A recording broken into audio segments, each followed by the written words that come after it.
ముగ్గురు తంటాలు అనే చందమామ కథ చెప్పుకుందాం. ఒక ఊళ్ళో తంట, మహా తంట, భలే తంట అని ముగ్గురు అన్నదమ్ములు ఉండేవారు. వారు వృత్తి చేత దొంగలు కాకపోయినా చోర విద్యలో నిపుణులు. వారు తమ నైపుణ్యాన్ని రాజుగారికి చూపడానికి నిశ్చయించుకున్నారు. పెద్దవాడైన తంట రాజుగారికి ఒకనాడు ఈ విధంగా ఉత్తరం రాశాడు. నేను రేపు తమ నగరానికి వచ్చి దొంగతనం చెయ్యబోతున్నాను. కనుక తమ పౌరులందరినీ జాగ్రత్తగా ఉండమని హెచ్చరించవలసింది. ఇట్లు తంట అని ఉంది. దొంగతనం చేయబోయేవాడు ముందుగా చెప్పి చేస్తాడా? ఎవరో చిలిపితనం చేత ఇలా రాసి ఉంటారు అనుకున్నాడు రాజు. అయినా ప్రజలను కాపాడడం తన ధర్మం గనుక తంట అనేవాడు రేపు నగరంలో దొంగతనం చేస్తాడట. అందుచేత పౌరులందరూ హెచ్చరికగా ఉండండి అని చాటింపు వేయించాడు.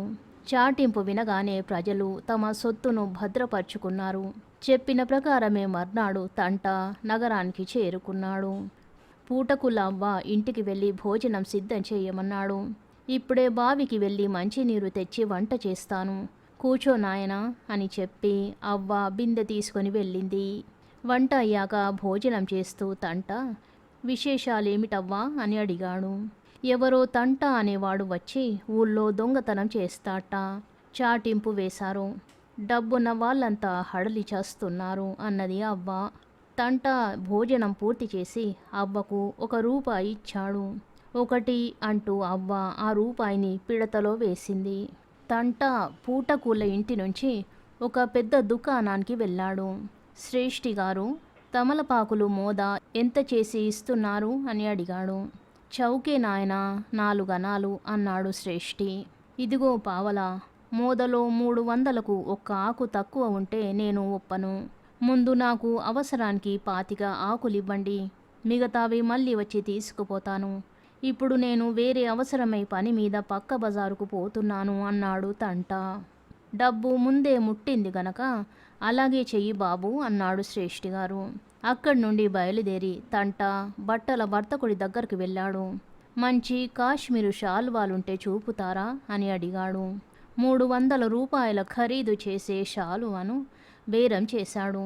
చాలాసేపు గీసి గీసి బేరం చేయగా వర్తకుడు ₹25 తక్కువకు ఒప్పుకున్నాడు.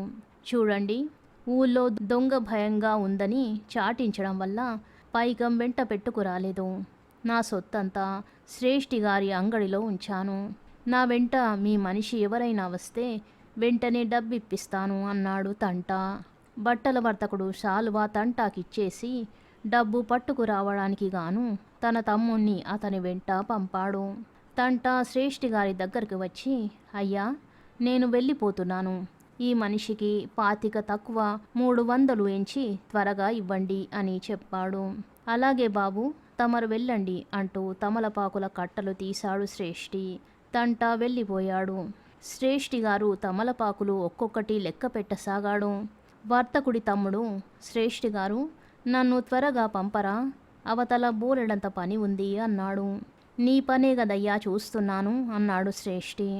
తమలపాకులు లెక్క పెడుతూ, నా పని చూస్తున్నావంటావేమయ్యా అన్నాడు వర్తకుడి తమ్ముడు. ఇద్దరూ ఘర్షణ పడ్డారు. ఆ మనిషి మాకు 25 తక్కువ ₹300 బాకీ అన్నాడు వర్తకుడి తమ్ముడు. నేనాయనకు ఇవ్వవలసింది 25 తక్కువ 300 తమలపాకులు. రూపాయలు నేనెక్కడ తెచ్చి ఇచ్చేది అన్నాడు శ్రేష్ఠి. ఇద్దరూ తగువులాడుకొని న్యాయం కోసం రాజుగారి దగ్గరికి వెళ్ళారు. రాజుగారు జరిగిందంతా విని ఇది తంటా చేసిన పనే అని ఊహించి నష్టం ఇద్దరిని సమంగా భరించమన్నాడు. ఆ రోజు సాయంకాలానికల్లా రాజుగారికి మరొక లేఖ వచ్చింది. మర్నాడు నగరంలో దొంగతనం చేయబోతున్నానని మహాతంట తెలియబరిచాడు. ఈసారి రాజుగారు జాగ్రత్త పడ్డాడు. మంత్రిని పిలిపించి, మహాతంట అనేవాడు రేపు నగరం వచ్చి దొంగతనం చేస్తాట, వాణ్ణి పట్టుకునే పూచి నీది అన్నాడు. మర్నాడు మహాతంట నగరం చేరి పూటకూళ్ళవ్వ ఇంటికి వెళ్ళి అన్నం పెట్టమన్నాడు. మంచినీళ్లు తేవడానికి అవ్వ బిందె తీసుకుని బావికి వెళ్ళింది. ఈ సమయంలో మహాతంట పిడతలోని ₹1 కాస్త కాజేశాడు. అవ్వ తిరిగి వచ్చి వంట చేసి మహాతంటాకు పెట్టింది. మహాతంట, అవ్వ, ఏమిటి విశేషాలు అని అడిగాడు. ఏముంది నాయనా, నిన్న తంట అనేవాడు వచ్చి ఇద్దరు వర్తకులను మోసం చేసి వెళ్ళాడు. ఇవాళ మహాతంట వచ్చి దొంగతనం చేస్తాట. వాణ్ణి పట్టుకోవడానికి మంత్రిగారు స్వయంగా ప్రయత్నిస్తున్నారు అన్నది అవ్వ.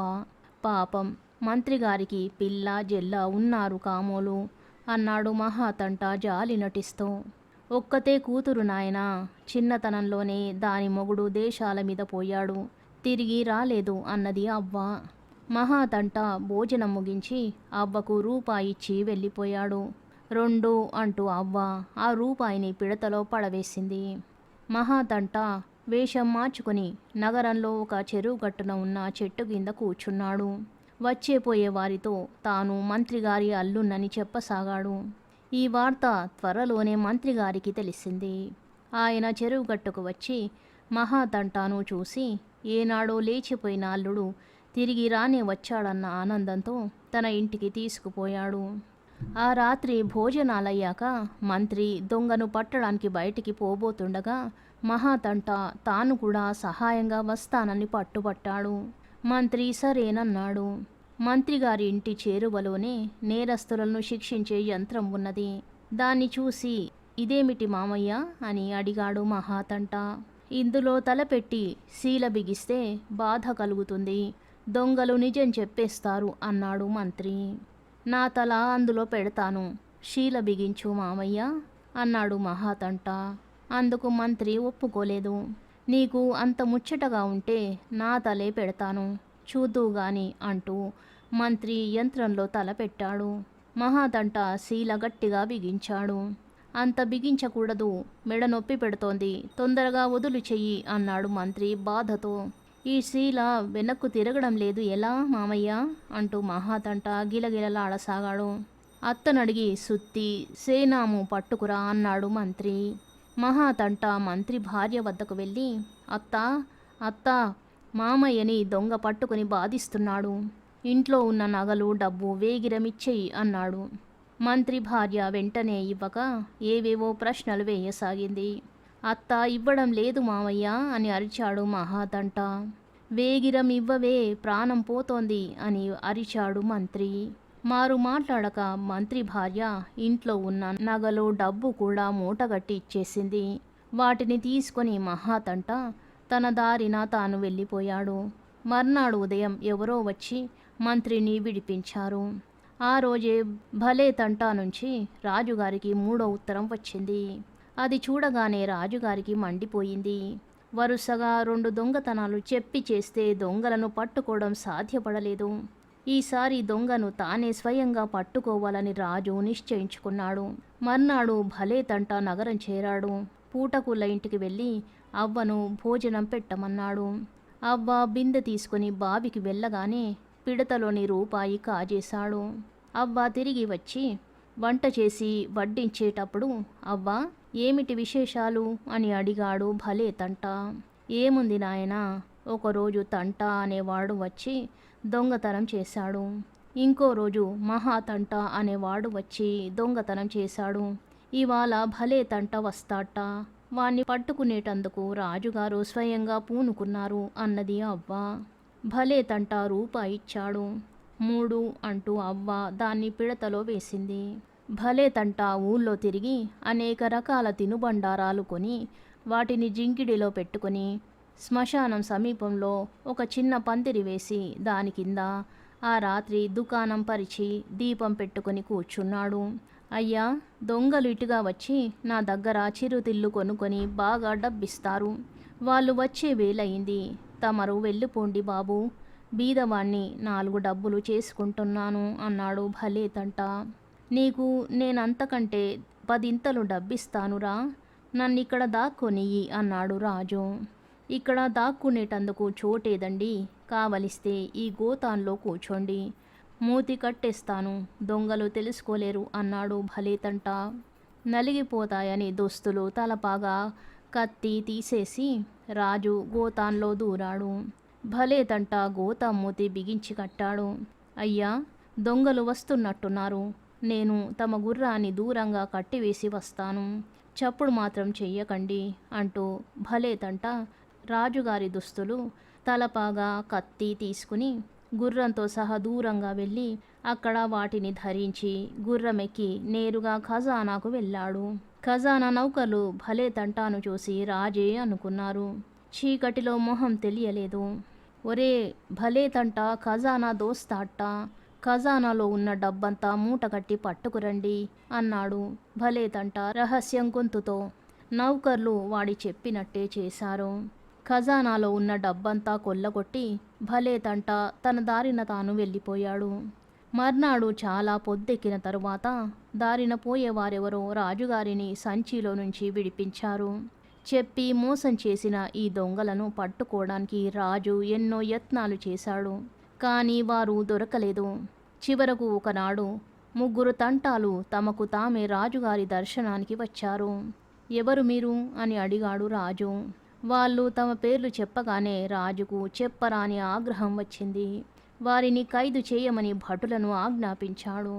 తొందరపడకండి ప్రభు, మేము దొంగలము కాము, చోర విద్యా నిపుణులము. మా శక్తిని ప్రభువారికి ప్రదర్శించి బహుమానం పొందవచ్చాము. మేము దొంగిలించిన సొత్తు చిల్లిగవ్వతో సహా ఎవరిది వాళ్ళకిస్తాము అన్నారు 3 తంటాలు. రాజుగారి ధనం రాజుగారికి, మంత్రిగారి సొత్తు మంత్రిగారికి, కాశ్మీరు శాలువా బట్టల వర్తకుడికి, 2 రూపాయలు పూటకుల్ల అవ్వకు తిరిగి ఇచ్చేశారు. రాజు సంతోషించి మీకేం కావాలి అని అడిగాడు. అయ్యా, మమ్మల్ని తమ కొలువులోకి తీసుకోండి. తమ రాజ్యంలో దొంగ అనేవాడు లేకుండా చూస్తాము. ఇదే మేము కోరే బహుమతి అన్నారు తంటాలు. వారు కోరినట్టే రాజు వారిని తన కొలువులో ఉంచుకొని ఆదరించాడు. కథ సమాప్తం. శుభం.